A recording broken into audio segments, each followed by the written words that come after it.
میرے پہلے اندازے کے خلاف یہاں 5 کمرے تھے۔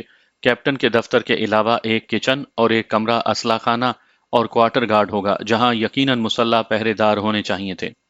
جس کمرے میں حوالدار مجھے ٹھہرا کر کیپٹن کے پاس گیا تھا، وہاں بھی 3 بیڈ تھے۔ کیپٹن یقیناً ملز کے اندر مہمان خانے میں رہتا ہوگا۔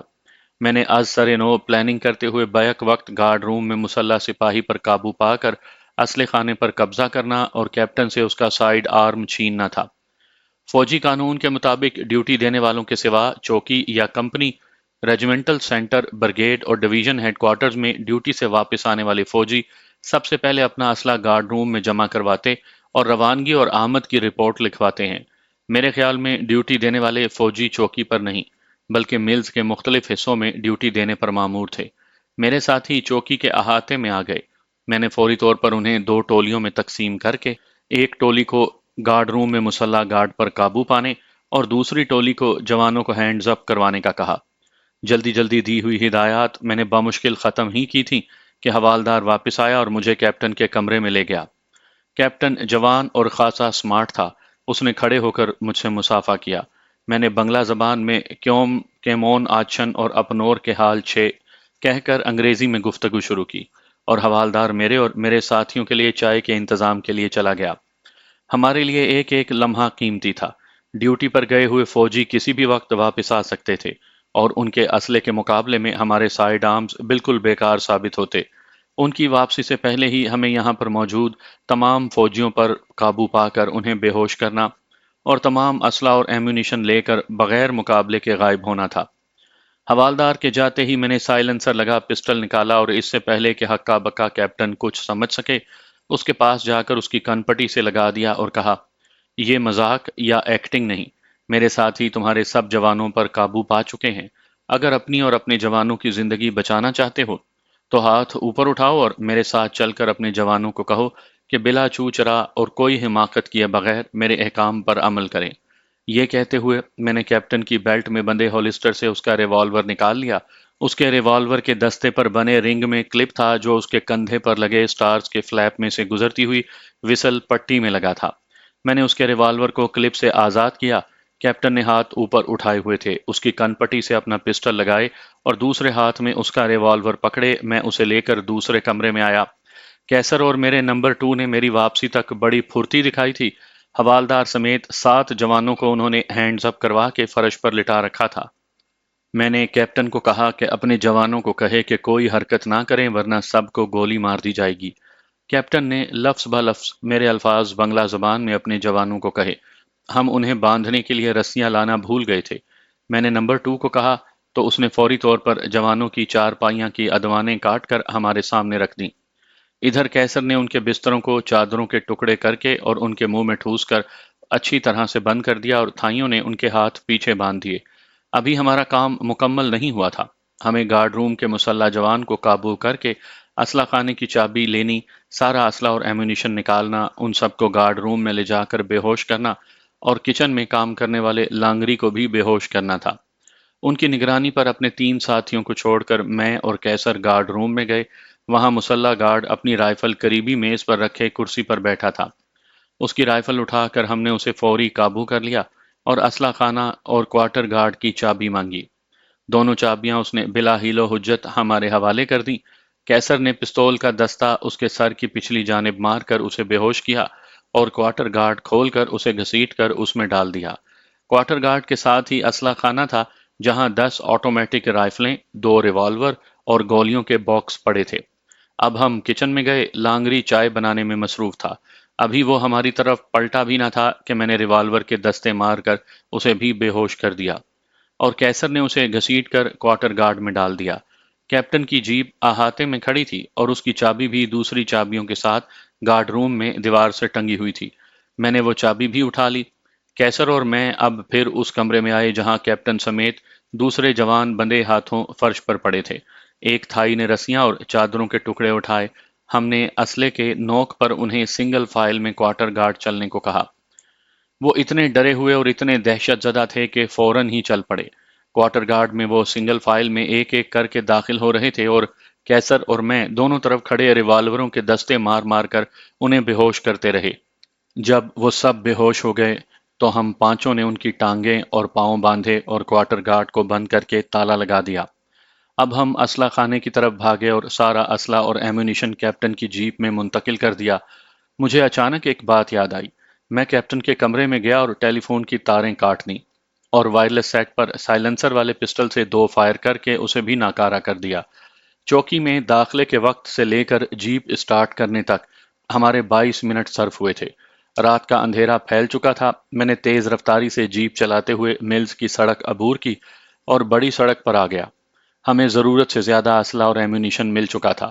ہم نے احتیاطاً 4 رائفلیں اور ان کے 800 راؤنڈز، 3 ریوالور اور ان کی تمام گولیاں جو 300 سے بھی زائد تھیں اپنے لیے الگ کر لی۔ ہمیں اب مغرب کی طرف جانا تھا جبکہ سڑک جنوب کو گھوم رہی تھی۔ یہیں پر ایک جگہ سڑک پہاڑ کے اس حصے سے گزر رہی تھی جس سے چند فٹ کے فاصلے پر کم از کم 200 فٹ گہرائی میں دریائے کرنافلی بہہ رہا تھا۔ ہم نے یہیں پر جیپ اور فالتو اسلحے کو ٹھکانے لگانے کا فیصلہ کیا۔ جیپ کو نیوٹرل کر کے ذرا سا دھکیلا اور وہ لڑکنیاں کھاتی سینکڑوں فٹ گہرائی میں بہتے ہوئے دریا میں گری اور ڈوب گئی۔ اس پہاڑی علاقے میں دریا کی تیز رفتاری سے بہنے کا اس قدر شور اٹھتا ہے کہ اس میں جیپ کے گرنے کی آواز تک سنائی نہ دی۔ ہم نے تیز قدموں سے سڑک کا کچھ حصہ طے کیا اور پھر سڑک چھوڑ کر جنوب کو گھوم گئے اور پتھر پھلانگتے سڑک سے دور ہو گئے۔ کمپس نے اس سفر میں ہماری بہت مدد کی تھی۔ میں نے تو یہاں آتے وقت کوئی ایسی نشانی ذہن میں نہیں رکھی تھی، لیکن میرے نمبر 2 نے ایک چٹان کی طرف اشارہ کرتے ہوئے کہا کہ آتے وقت ہم نے یہاں تھوڑی دیر آرام کیا تھا اور چائے بھی پی تھی۔ رائفلوں اور ایمونیشن کے وزن اور تھکاوٹ کے باعث ہم میں اب یہاں آنے والی تیزی نہیں رہی تھی۔ رات کو اندھیرے میں پتھروں سے ٹکراتے سفر کرنا بھی مشکل تھا۔ ہم نے ایک بڑی چٹان کی اوٹ میں پڑاؤ کیا اور ٹن فوڈ کھا کر چائے پی۔ میں نے چاروں ساتھیوں کی رات کو پہرا دینے کی 2-2 گھنٹے کی ڈیوٹی لگائی۔ اگرچہ اس علاقے میں بھی سانپ اور بچھو کثرت سے تھے، لیکن ہم نے احتیاطاً الاؤ نہیں جلایا۔ دوسرے دن صبح 9 بجے ہم اپنے بقیہ سفر پر روانہ ہوئے۔ فوجی آٹومیٹک رائفلیں ہم نے اپنے کندھوں پر لٹکا رکھی تھیں۔ یہ کوئی ایسا راستہ نہیں تھا جس پر عام درفت ہو۔ جہاں کہیں دور سے بھی آبادی کے آثار دکھائی دیتے، ہم چکر کاٹ کر آبادی سے دور ہو کر گزرتے۔ مجھے یقین تھا کہ گزشتہ شام چوکی پر پیش آئے واقعات کی اطلاع اب تک ڈویژن ہیڈ کوارٹرز تک پہنچ چکی ہوگی اور ہماری ہر جگہ تلاش بھی ہو رہی ہوگی، لیکن ہمارے حلیے کے مطابق کسی کے وہم و گمان میں بھی نہیں ہوگا کہ ہم بھارت سے سرحدی پہاڑ عبور کر کے مورنگ اور مگ قبائل سے گزرتے ہوئے چوکی پر حملہ کر کے رانگا ماٹی کی طرف جا رہے ہوں گے۔ سارا دن چلتے رکتے اتنے وزن کے ساتھ ہم نے ڈھال ہو چکے تھے۔ سرے شام ہی ہم نے ایک جگہ پڑاؤ کیا اور رات بھر گہری نیند کے مزے لوٹے۔ رانگا ماٹی ابھی ہم سے خاصی دوری پر تھا۔ ہم اگر چاہتے تو رات کا کچھ حصہ بھی سفر میں گزار سکتے تھے، لیکن میری اور میرے ساتھیوں کی حالت ایسی دگرگوں ہو رہی تھی کہ اگر ہم بھرپور آرام نہ کرتے تو ہم میں سے کوئی یقیناً بیمار ہو کر چلنے سے معذور ہو جاتا۔ اگلی صبح 8 بجے ہم تازہ دم ہو کر روانہ ہوئے۔ بقول میرے نمبر 2 کے ہم اسی راستے سے کرنافلی گئے تھے۔ میری پہلی اور اکلوتی نشانی وہ ندی تھی جس کے کنارے کنارے ہم مورنگ اور مگ قبائل سے گزر کر آئے تھے۔ بعد دوپہر اچانک ہی وہ ندی ہمارے سامنے آ گئی۔ اسے دیکھتے ہی میری سفر کی ساری کوفت دور ہو گئی۔ یہی حال میرے ساتھیوں کا بھی تھا۔ رانگا ماٹی اب ہم سے 25 میل کے فاصلے پر تھا۔ ندی میں ہم نے غسل کیا اور شیو وغیرہ بھی بنائی۔ یک بستہ پانی سے غسل ہمیں اس وقت بہت بھلا محسوس ہوا۔ میرے تمام ساتھیوں کی رائے تھی کہ ہم اپنا سفر جاری رکھیں اور چاہے ہمیں آدھی رات تک ہی کیوں نہ چلنا پڑے، ہم کو رانگا ماٹی میں اپنے ساتھیوں کے پڑاؤ تک بغیر رکے پہنچنا چاہیے۔ میں نے ان کی اس تجویز سے اختلاف کیا اور کہا کہ ہم ساتھیوں کے پڑاؤ سے 2-4 میل پہلے پڑاؤ کریں گے اور اگلی صبح اپنے ساتھیوں سے جا ملیں گے۔ میرے اس اختلاف کی وجہ یہ تھی کہ ہم کسی کاسموپولیٹن شہر میں نہیں بلکہ ایک کم وحشی قبیلے میں جا رہے تھے، جہاں ہمیں خلاف توقع ناموافق حالات کا سامنا بھی کرنا پڑ سکتا تھا۔ ایسی صورتحال میں کم از کم دن کی روشنی تو ہوتی جس میں ہم حالات کا مقابلہ کرنے کی بہتر پوزیشن میں ہوتے۔ رانگا ماٹی میں اس وقت بجلی نہیں تھی اور میرے خیال میں اب بھی نہیں ہوگی۔ ہم نے اپنا پڑاؤ اپنے قافلے سے اندازاً 5 میل پہلے کیا۔ دوسری صبح ہم رانگا ماٹی کی طرف روانہ ہوئے۔ اس چھوٹے سے قصبے کے قریب ہی ہمیں اپنے قافلے کے پڑاؤ کے نشان دکھائی دیے۔ ٹن فوڈ کے ڈبے بھی ادھر ادھر بکھرے ہوئے تھے، لیکن قافلے کا کوئی نام و نشان نہیں تھا۔ ہم حیران تھے کہ آخر قافلہ کہاں غائب ہو گیا۔ میں نے ساتھیوں کو کہا کہ ہم قصبے میں جاتے ہیں، ممکن ہے وہاں ان کا سراغ مل جائے۔ پریشان ہم سب ہی تھے۔ میں سارے قافلے کے گم ہونے سے پریشان تھا تو کیسر اور نمبر 2 اپنے اپنے ساتھیوں کے لیے۔ قصبے میں داخل ہو کر ہم نے راجا کی حویلی کا رخ کیا۔ یہاں میں کئی بار آ چکا تھا۔ ابھی ہم حویلی کے قریب ہی پہنچے تھے کہ کیسر کا ایک ساتھی 4-5 چکما مردوں کے ہمراہ ہماری طرف آتا دکھائی دیا۔ ہمارے پاس آ کر وہ پہلے کیسر اور اپنے بھارتی ساتھی سے لپٹا اور پھر مجھ سے اور نمبر 2 سے اور اس کے ساتھی سے بغل گیر ہوا۔ اس نے بتایا کہ پڑاؤ کے اگلے روز ہی صبح چکما بھالے برداروں نے انہیں گھیر لیا۔ آپ کی ہدایت کے مطابق ہم نے انہیں بتایا کہ ہم نے راجہ صاحب سے ملنا ہے اور ہمارے قافلہ سالار ہمیں 2 روز میں آن ملیں گے۔ وہ راجہ تری دیو رائے کا پیغام اور خط اپنے ہمراہ لائے ہیں۔ صرف راجہ تری دیو کا نام ان کے پلے پڑا کیونکہ وہ ہماری زبان نہیں جانتے تھے۔ وہ میرے 2 ساتھیوں کو اور مجھے لے کر حویلی میں چلے گئے۔ کئی گھنٹے کے انتظار کے بعد راجہ صاحب کے لڑکے نے ہمیں ملاقات کے کمرے میں بلایا۔ وہ بخوبی انگریزی بولتا اور سمجھ سکتا تھا۔ ہمارا ایک ہمراہی انگریزی میں تھوڑی بہت شد بدھ رکھتا ہے۔ اس نے ساری بات راجہ کو بتائی تو راجہ بہت خوش ہوا اور اس نے اپنے آدمیوں کو حکم دیا کہ سارے قافلے والوں کو یہاں لے آئیں کیونکہ وہ سب ہمارے مہمان ہیں۔ ہمیں مہمان خانے کے 3 کمروں میں ٹھہرایا گیا اور کلپنا کو وہ زنان خانے میں لے گئے۔ اس وقت سے لے کر اب تک ہم نے کلپنا کی صورت تک نہیں دیکھی۔ ہماری خوب اچھی طرح سے خاطر مدارات ہو رہی ہیں۔ ہر روز ایک زندہ بکری اور 8 زندہ مرغیاں اور پکانے کا تمام سامان ہمیں دیا جاتا ہے۔ رات کو سونے کے لیے آرام دہ بستر ہیں اور آپ کی آمد کا شدت سے انتظار کیا جا رہا ہے۔ راجہ ہر روز اپنے 4-5 افراد کے ساتھ ہمیں ہمارے پڑاؤ کے راستے پر بھیجتا ہے اور 4-4 گھنٹے کے بعد ہماری باری تبدیل ہوتی ہے۔ راجہ نے اپنے آدمی خاصی دور تک آپ کی تلاش اور اطلاع دینے کے لیے بھیج رکھے ہیں۔ کل رات اس کے بھیجے گئے آدمیوں نے آ کر بتایا کہ 5 اجنبی مسافر رانگا ماٹی سے چند میل دور پڑاؤ کر رہے ہیں۔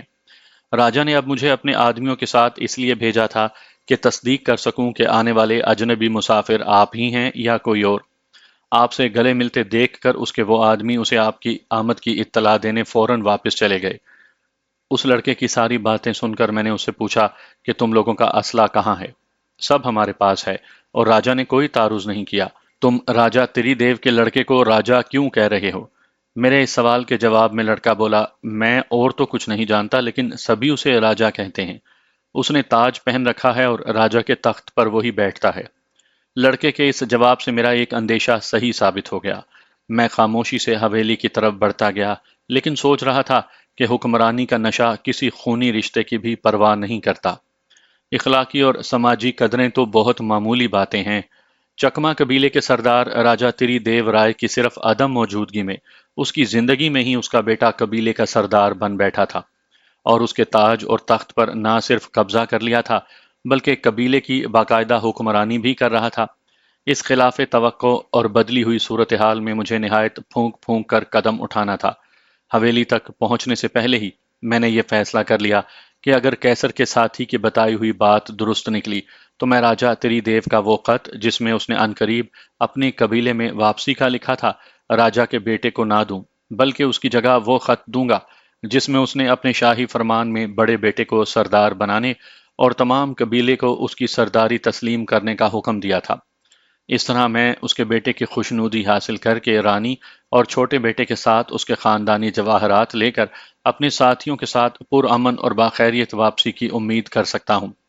مجھے کلپنا کے متعلق بھی یہ اندیشہ تھا کہ کہیں اس نے موجودہ راجے کو دانستہ یا غیر دانستہ طور پر ہمارے مورنگ اور میگ قبائل کے ساتھ تصادم اور ان کے مدفون خزانے کو حاصل کر لینے کے واقعات بھی نہ بتا دیے ہوں۔ راولپنڈی سے اس مہم پر روانگی کے وقت مجھے صرف اتنا علم تھا کہ تھائی لینڈ، برما اور آسام بھارت سے گزر کر مجھے چکما قبیلے تک پہنچنا اور رانی، اس کے چھوٹے بیٹے اور جواہرات کے ساتھ واپس راولپنڈی لوٹنا تھا۔ دوران سفر مجھے جن حالات سے گزرنا پڑا، اگر ان کے متعلق مجھے ذرا سا بھی علم ہوتا تو میں قطعاً اس مہم کو سر کرنے کی حامی نہ بھرتا۔ میری مشکلات میں تازہ ترین اضافہ بنگلہ دیشی فوج سے اسلحہ چھیننا اور راجے کے بیٹے کا از خود ہی سردار بن بیٹھنا تھا۔ جیسا کہ گزشتہ اقساط میں کہیں بتا چکا ہوں کہ مورنگ اور مگ قبائل کے مقابلے میں چکما قبیلہ زیادہ مہذب اور تہذیب یافتہ تھا۔ راجہ تری دیو کے دور سرداری میں اس قبیلے کے افراد چٹاگانگ اور کاکس بازار میں محنت مزدوری کرتے تھے